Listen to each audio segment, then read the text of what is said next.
Light flickered from clay oil lamps in every corner of Bethuel's bedchamber, the effort valiant but feeble, useless to dispel the gloom.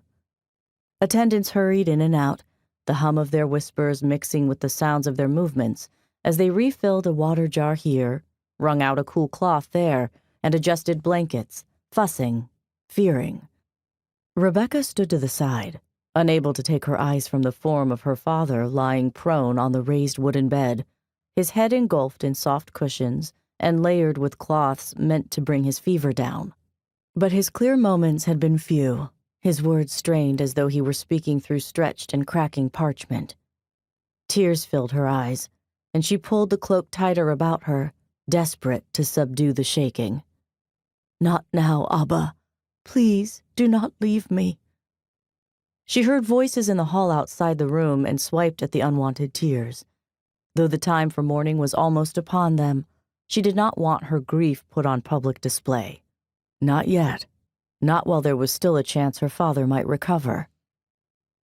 Shadows danced over the tiled floor, and servants moved quickly to leave the chamber as her brother Laban and her mother Neriah moved in.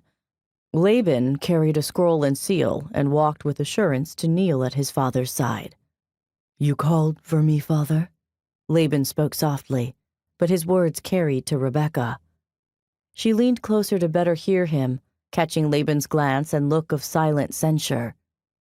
"Bethuel, is that you?" Her father's eyes fluttered as he spoke. "Let me behold my namesake, my firstborn, that I might bless him." Laban touched his father's arm even as a determined glint filled his dark eyes. "I am here, father."